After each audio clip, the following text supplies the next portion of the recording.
What if cells were immortal? What if they were the answer to treating many viruses and diseases?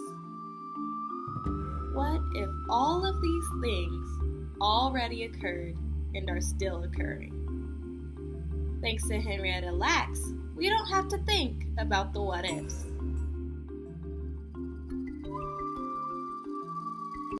Hello everyone, my name is Ashley Manuel. I'm a first year pharmacy major from Woodbridge, Virginia.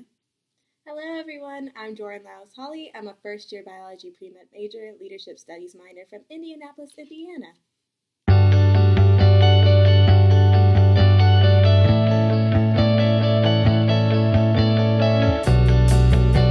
Henrietta Lacks died at Johns Hopkins Hospital in 1951 from cervical cancer.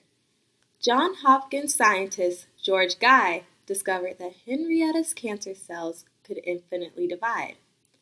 Generations of identical copies took the place of the dead individual cells and thrived. These immortal human cells gave us HeLa cells, which is derived from the first two letters of Lack's first and last name. Until 1951, all human cell lines scientists tried to grow died after a few days. HeLa cells are the first type of human cells that were successfully cultivated in the laboratory and have since been the most widely used human cell line in biology. Dr. Guy, without consent from Henrietta Lacks, sent the sample out to labs around the world where 6 trillion copies of her cells were being produced per week. More than 60 years ago, Johns Hopkins researchers took cells from a cancer patient named Henrietta Lacks. If you don't know the story, you should. The cells fueled medical breakthroughs, but were used without her consent. Well, now her family has reached an agreement with the National Institutes of Health. And Terrell Brown reports on that story, and Terrell is with us. Good morning. And Nora, good morning to you. Henrietta Lacks cells have been used in more than 74,000 studies for 6 decades. And she and her family were never asked for permission. They contain genetic information about the health of much of her family, and now they're getting a say in how those cells are used. In 1951, Henrietta Lacks came to Johns Hopkins Hospital with cervical cancer. While there, doctors removed some of her tumor cells and discovered they could thrive in a lab. It was something human cells had never done before. This biopsy taken from Henrietta Lacks produced a cell line that would grow essentially forever and was immediately distributed all over the world. Named HeLa cells after Lacks, they were used by Jonas Salk to discover the polio vaccine. They also aided research in cancer, AIDS, and diabetes. Dr. Francis Collins, director of the National Institutes of Health, says they've saved millions of lives.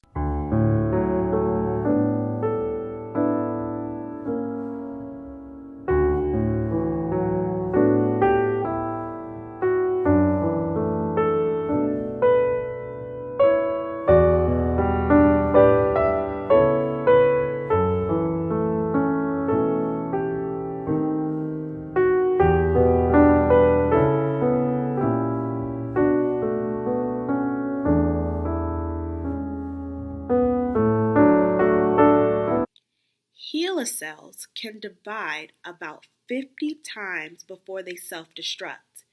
This process is called apoptosis.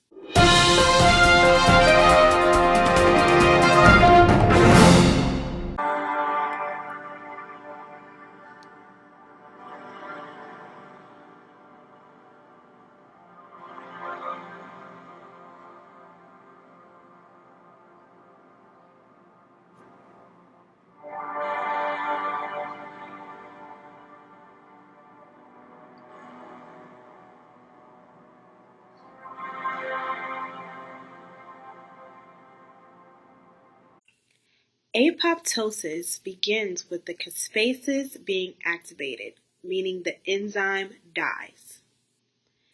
Then, cytoskeleton and nuclear membrane are torn apart. Next, DNA replication and repair enzymes are destroyed.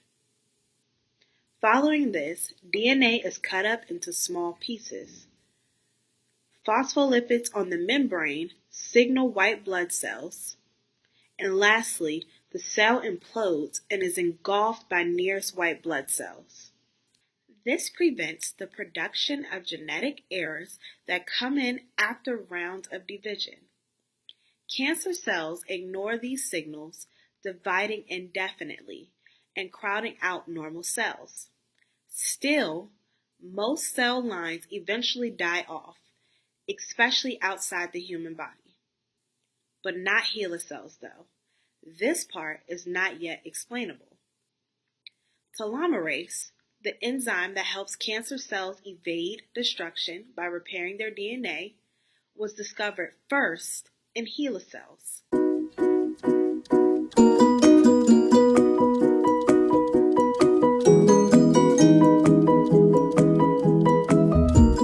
Jonas Salk was able to form a vaccine for polio using HeLa cells.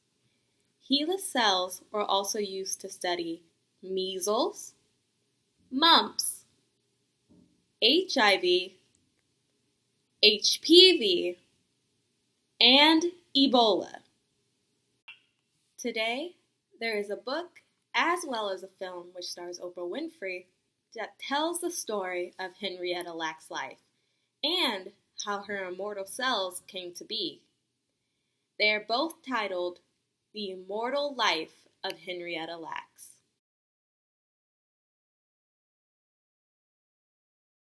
Cool, everyone at home. I have the author, Rebecca Slough here. We're looking at the cells. Have you seen them before, right? I've seen the cells many times. Well, let's hold a little bit of here. You sit where right do there, you- Dr. Oz. Okay. Okay. I have never held the actual cells in my hand. They're yours. Wow. Don't drop them. Hi. So, Rebecca Slough, we've been talking all about you. Thank you for joining us. Rebecca is the author of The Immortal Life of Henrietta Lacks, played by Rose in the movie. So, I gotta say, this is almost like a dreamlike event, I would suspect. When it's been a decade of your life, fighting through all kinds of obstacles to make this book come alive, and all of a sudden Oprah calls you, and what does she say? Honestly, the first thing she said was, "Rebecca, Oprah, how you doing?"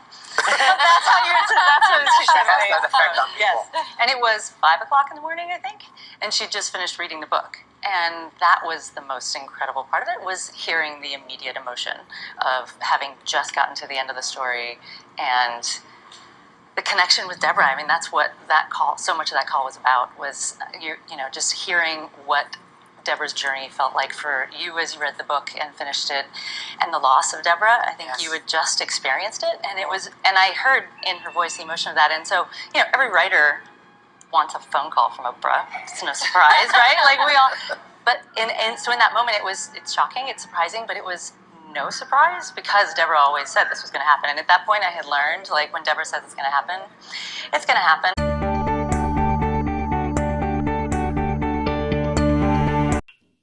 HeLa Cells has made Johns Hopkins and many other research facilities millions of dollars. Unfortunately, the Lacks family till this day has not seen a single portion of the profit made off of Henrietta's cells. Has the Lacks family, have you, the two of you as individuals and the family, have you pretty much let go? I mean, I got the impression that you have let go to some extent the idea that there will be compensation from some of these drug companies and doctors in the medical. Well, personally, for me and for some of the other family members, we feel like sometimes in life something bad has to happen to people so that something good can happen to someone else. And just so happened it was my great-grandmother something bad happened to. They took her cells without her permission, the way the radiation affected her. And now look at all the people in the world that it affected and it saved. Like in the 60s and the 50s, polio was the AIDS epidemic of their time, and through her cell was a cure for polio.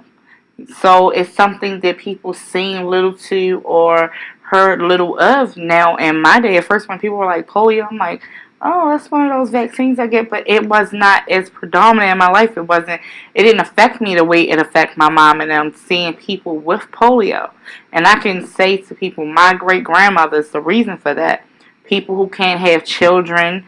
Now we have in vitro fertilization. We're giving women a chance to become mothers, just by the HeLa cells. So it's awesome for me. Hopefully today you were able to learn about Henrietta Lacks and her incredible cells, which has helped us make great strides in biological science. Thank you again for watching. See ya!